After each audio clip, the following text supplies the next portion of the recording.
ज्योतिरादित्य सिंधिया कोई बड़ी तोप नहीं, ये बयान था कमलनाथ का। लेकिन कमलनाथ के इस बयान के बाद सिंधिया ने पलटवार भी किया था। लेकिन क्या सचमुच सिंधिया कोई तोप है या नहीं, इस बात का पता इस बार के मध्य प्रदेश चुनाव में पता चल जाएगा। सत्ता के खेल के खास प्रोग्राम में मैं दीपक गुप्ता आपको वो जानकारी देने जा रहा हूं जो मुख्यमंत्री पद से जुड़ी हुई है। मध्य प्रदेश, वैसे तो 9 राज्यों में चुनाव है, लेकिन मध्य प्रदेश की सियासी सत्ता ऐसी सत्ता है जहां ना तो सरकार रिपीट होती है और जहां ना ही एक ही चेहरे पर भरोसा जताया जा सकता है। इस बात का अंदेशा हमें 2003 के चुनाव के बाद पता चला था, जब 2003 में उमा भारती की सरकार आई थी। दिग्विजय सिंह के बाद उमा भारती की जगह बाबूलाल का आय किया गया था, फिर उसके बाद शिवराज का आय किया गया। 5 साल के कार्यकाल के अंदर 3 बार मुख्यमंत्री चेहरे बदल दिए थे। बात आती है जब ज्योतिरादित्य सिंधिया की। कई नेताओं ने, जो कांग्रेस के ही हैं, बड़े नेता हैं, सदन में बैठते हैं, उन्होंने ही खुलासा किया था कि मुख्यमंत्री पद के लालची हैं सिंधिया।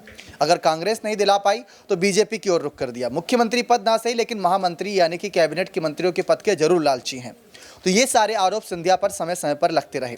अब जब आरोप लग ही रहे हैं तो क्यों उनसे छुटकारा पाया जाए, क्यों ना उन्हीं आरोपों को सिद्ध किया जाए और मुख्यमंत्री पद पर दावेदारी दी जाए, ये हमारा कहना है। लेकिन सिंधिया का कहना है शिवराज एक बेहतरीन नेता है और वो अच्छा कामकाज निभा रहे हैं। लेकिन कब तक? 2 से 3 बार वो सरकार को रिपीट करा चुके हैं। 15 साल का शासन उनके समय में चला, सरकार वापिस आई, तो ये सारी चीज़ें जनता ने देखी। लेकिन अब चेहरा नहीं बदलेगा तो हो सकता है एंटी इनकम्बेंसी की वजह से सरकार रिपीट भी ना हो पाए, सरकार आ भी ना पाए, जैसा कि हमने हिमाचल चुनाव में देखा था। तो ठीक वैसे ही मध्य प्रदेश चुनाव को लेकर चर्चा शुरू करते हैं। सत्ता के खेल में बात करना चाहेंगे, क्या सचमुच ज्योतिरादित्य सिंधिया वो तोप हैं जो कहीं ना कहीं इस बार निशाना सही बैठेगा और मुख्यमंत्री कुर्सी पर यहाँ पर इनकी दावेदारी मजबूत नजर आएगी, या ये सचमुच मुख्यमंत्री बनना नहीं चाहते? सीधा सवाल यहाँ पर आसिफ सर से रहेगा कि पहले तो सिंधिया की मुख्यमंत्री पद की दावेदारी को लेकर, और दूसरा ये, क्या सिंधिया मुख्यमंत्री सचमुच बनना नहीं चाहते, ये सवाल रहेगा। कमलनाथ का बयान आपको याद होगा, तोप नहीं है। लेकिन उमा भारती ने कहा था सिंधिया की वजह से ही कांग्रेस की सरकार बनी, सिंधिया की वजह से बीजेपी की सरकार बनी, कांग्रेस की सरकार गिरी। इस पर आप क्या कहना चाहते हैं? शुक्रिया दीपक। देखिए, इसमें कोई शक नहीं है कि कौन आज के ज़माने में मुख्यमंत्री नहीं बनना चाहता है। अब देखिए, यहाँ पे जो कमलनाथ बयान दे रहे हैं वो किसी बीजेपी के नेता तो नहीं है, वो पूर्व मुख्यमंत्री रह चुके हैं। हर कोई विपक्ष यही बोलेगा। लेकिन सवाल ये है कि इन दिनों जिस तरीके की चर्चाएं चल रही हैं, जिस तरीके से उनको लेकर जो है बीजेपी खेमे में बातचीत भी हो रही, बिल्कुल सही कहा आपने। तो उस लिहाज से देखिए ना, सबसे आगे इस वक्त ट्रेंड सीएम चेहरे को लेकर सिंधिया ही कर रहे हैं।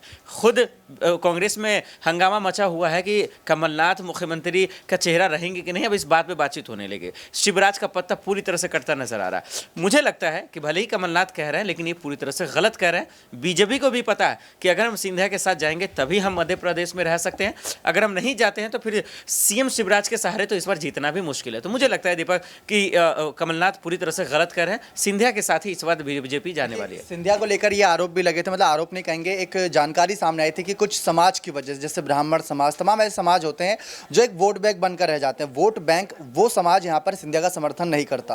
तो अगर बीजेपी की रणनीति देखी जाए, वो हर समाज को साथ लेकर चलना चाह रही है 2024 के लोकसभा चुनाव से पहले, तो वहां पर पेच फंस जाता है। इसको सोल्व कैसे करेगी बीजेपी? बिल्कुल, देखिए, बहुत बड़ा सवाल है और यही पेच फंसा था दरअसल गुजरात चुनाव में भी, जो आपने देखा कि कैसे विजय रूपानी को हटाया और उसके बाद से जो है फिर पटेल जी को लाया गया।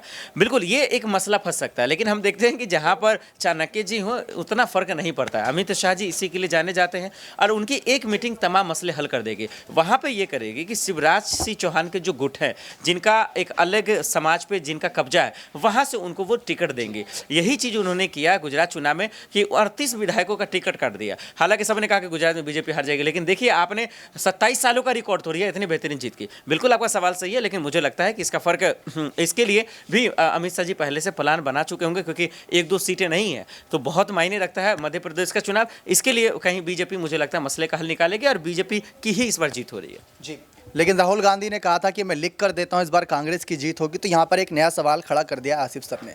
जिस तरीके से सत्ता का खेल लगातार बदलता जा रहा है, मध्य प्रदेश की सियासी सत्ता को अगर गौर से देखा जाए तो कमलनाथ ने इनकार कर दिया कि उनको मुख्यमंत्री पद का लालच नहीं है। शिवराज यहाँ पर कब तक बने रहेंगे, इस बात को लेकर भी सवालात है, क्योंकि जैसा कि हमने सवाल खड़ा किया, एंटी इनकम्बेंसी ये बहुत बड़ा मुद्दा है और उसको ध्यान रखना बहुत जरूरी है। हमारे साथ यहाँ पर कपिल सर मौजूद हैं, उनसे सीधा सवाल लेना चाहेंगे। मध्य प्रदेश सियासी सत्ता को लेकर अभी आपने शिवराज के कुछ कामकाज को लेकर भी चैनल के माध्यम से रिपोर्ट साझा करी थी। शिवराज का काम बेहतर था, लेकिन बेहतरीन नहीं था, बिल्कुल, क्योंकि हर किसी के काम में कुछ ना कुछ कमी रहती जाती है। इस बात को लेकर कांग्रेस ने सवाल खड़े किए कि आप और हमारी सरकार, आप 15 साल का कामकाज, हम 15 महीने कामकाज गिनाते हैं, जिसका अच्छा होगा वो दोबारा सरकार में आएगा। आप कैसे देख रहे हैं सिंधिया की मुख्यमंत्री पद पर ताजपोशी को? देखिए, सिंधिया की ताजपोशी जो है उसके चांसेस लगातार बढ़ते जा रहे हैं, क्योंकि शिवराज सिंह चौहान के लिए फजीहत बढ़ रही हैं। आदिवासी समुदाय को लेकर हमने बताने की कोशिश की थी कि वो कहीं ना कहीं नाराज नजर आ रहा है, बिजली कंपनियां नाराज नजर आ रही हैं, और अगर आला कमान की बात करी जाए तो बीजेपी भी कहीं ना कहीं अब नाराज नजर आ रही है, क्योंकि शिवराज सिंह चौहान जिस चीज़ के लिए जाने जाते थे वो नजर नहीं आ रही है। और अगर जनता की बात करी जाए तो वो भी उन्हें वोट देगी, इसको लेकर भी संशय बना हुआ है। यानी कि दावेदारी के साथ भाजपा भी ये नहीं कह सकती कि शिवराज सिंह चौहान की जीत होगी। और इसीलिए हमने देखा था कि पीएम मोदी जब प्रवासी भारतीय सम्मेलन हुआ या और भी तमाम ऐसे कार्यक्रम हुए, तब उन्हें बार बार आना पड़ रहा है। और ये साफ तौर पर दिखाता है कि फिर प्रधानमंत्री वही कर रहे हैं कि चेहरा मेरा होगा, और मुख्यमंत्री कौन बनेगा फिलहाल ये डिसाइडेड नहीं है। और इसी के चलते हम सिंधिया पर भी चर्चा कर रहे हैं, लगातार बीडी शर्मा पर भी बात कर रहे हैं। तो ये साफ तौर पर दिखाता है कि माफ कीजिएगा, शिवराज के लिए खतरे की घंटी बज चुकी है, और सिंधिया ही मुझे लगता है आने वाले अंतिम समय में चुनाव से पहले दावेदारी न सिर्फ पेश करेंगे बल्कि उनका नाम का ऐलान भी होगा। लेकिन ऐलान कौन करेगा उनके नाम का? क्या खुद शिवराज होंगे या मोदी शाह होंगे? ये देखना बेहद दिलचस्प रहेगा। हमारे साथ अबरार मौजूद है, उनसे सीधा सवाल लेना चाहेंगे इसी मसले को लेकर कि उनकी क्या राय है। जैसा कि अबरार, आपने भी देखा कि सिंधिया ने भी इनकार कर दिया है कि वो शिवराज को ही पसंद मान रहे पहली, लेकिन शिवराज की बढ़ती उम्र, एंटी इनकम्बेंसी का मामला, वो 15 साल तक जब बैठे थे, उसके बाद 15 महीने की सरकार कमलनाथ की चली, यहाँ पर सरकार गिर गई थी शिवराज की, तो यही सरकार बदल रही है, सत्ता का खेल बदल रहा है। क्या आपको लग रहा है बीजेपी सिंधिया को आगे करेगी, और अगर करेगी तो क्यों, नहीं करेगी तो क्यों? देखिए, ज्योतिरादित्य सिंधिया इस वक्त जो है मध्य प्रदेश की सियासत में काफ़ी उभरते हुए चेहरे के तौर पर देखे जा रहे हैं, और बीजेपी ने बीते कुछ महीनों में जिस तरीके से लगातार उनको जो है आगे किया है, कई मंचों पर लगातार वो नजर आ रहे हैं, तो इस तरीके की बातें जो है होना लाजमी है। हालांकि शिवराज सिंह चौहान को लेकर के अगर बात की जाए तो बीजेपी को ये उम्मीद है कि उनके चेहरे पर भी चुनाव जीता जा सकता है, क्योंकि इस वक्त कांग्रेस पार्टी की अगर बात की जाए तो उतनी विपक्ष की भूमिका में उतनी ज़्यादा मजबूत नज़र नहीं आती। लेकिन अगर ज्योतिरादित्य सिंधिया को आगे किया जाएगा बीजेपी की तरफ से, तो एक जो मुश्किल परिस्थिति बन सकती है वो ये कि जो स्थानीय चेहरे हैं बीजेपी के मध्य प्रदेश में, वो हो सकता है कि उनका विरोध करे, क्योंकि अभी कम ही समय हुआ, कई मात्र 2-3 साल हुए हैं उनको भारतीय जनता पार्टी में गए हुए। तो जाहिर सी बात है कि इस बात को लेकर के जो शिवराज समर्थक विधायक होंगे वो खुल करके उनके खिलाफ उतर सकते हैं। हालांकि ज्योतिरादित्य सिंधिया की भी एक बड़ी ताकत, लगभग 20 से 22 विधायक उनके साथ है, तो इन सारी चीज़ों को बीजेपी को देखना पड़ेगा और तभी जाकर के फैसला लेना पड़ेगा। हालांकि ये परिस्थिति फंस भी सकती है, जब सीएम के चेहरे का ऐलान होगा तो उस समय हो सकता है कि खुद सिंधिया समर्थक जो विधायक इस बात को जो है आप कह सकते हैं कि निशाने के तौर पर रख भी सकते हैं कि बीजेपी उन्हें मुख्यमंत्री के तौर पर आगे करे। जी, बहुत बहुत शुक्रिया। एक आखिरी सवाल कम शब्दों में यहाँ कशिश से जानना चाहेंगे कि वो मध्य प्रदेश की सियासी सत्ता को कैसे देख रही। उमा भारती ने सिंधिया की खुलकर तारीफ करी, शिवराज भी सिंधिया की तारीफ करते हैं, कमलनाथ, दिग्विजय भी कहीं ना कहीं तारीफ करते हैं क्योंकि एक काबिल नेता हैं। लेकिन एक नेता ने कहा कि गद्दार उनसे बड़ा कोई नहीं, उनकी 4 पीढ़ी गद्दारी करती आ रही है, अंग्रेजों की गुलामी करके इन्होंने महल पा लिया था। ऐसी सी बातें उस नेता ने करी। लेकिन सिंधिया की मुख्यमंत्री पद पर ताजपोशी हो ना हो, ये तमाम तीनों सहयोग ने दिया। लेकिन आप उनके रास्ते में रुकावटें किन किन को देख रहे हैं? देखिए, सबसे बड़ी रुकावट यहाँ पर अभी शिवराज सिंह चौहान ही बने हुए हैं, और यहाँ पर और भी ऐसे नेता हैं जो लगातार यहाँ पर सीएम पद की दावेदारी में लगे, जिसमें बीडी कल्ला का नाम भी सामने आता है, और भी ऐसे नेता है। लेकिन अगर देखा जाए यहाँ पर तो इतनी भी बड़ी रुकावट यहाँ पर नहीं है, क्योंकि ये बात यहाँ पर सिंधिया भी अच्छे से समझ रहे हैं कि उनके पास अभी उम्र है, वो बाद में आने वाले 5 साल बाद भी आसानी से सीएम बन सकते हैं। लेकिन शिवराज सिंह चौहान को इस बार मौका दिया जाता है तो ज़्यादा बेहतर है, क्योंकि जनता ने पिछली बार भी शिवराज सिंह चौहान को काफ़ी पसंद किया था। तो इसलिए रुकावट को लेकर तो नहीं कहा जा सकता। उधर कांग्रेस पार्टी जो लगातार यहाँ पर इल्जाम लगाते नजर आते हैं, कमलनाथ यहाँ पर एक के बाद एक तंज कसते नजर आते हैं, तो मुझे लगता है कि उन सारी बातों को इग्नोर करना चाहिए ज्योतिरादित्य सिंधिया को, क्योंकि बोलने वाला इंसान बोलता ही रहता है। और यहाँ पर आप देखिए कि आने वाला जो टाइम है वो सिंधिया समझ रहे हैं कि उड्डयन मंत्री के अलावा भी उन्हें कोई और बड़ा पद आसानी से पार्टी में मिल सकता है, पार्टी उन्हें आगे बढ़ा सकती है। तो इंतजार मेरे को लगता है कि ज़्यादा उनके लिए एक बेहतर सुझाव है यहाँ पर।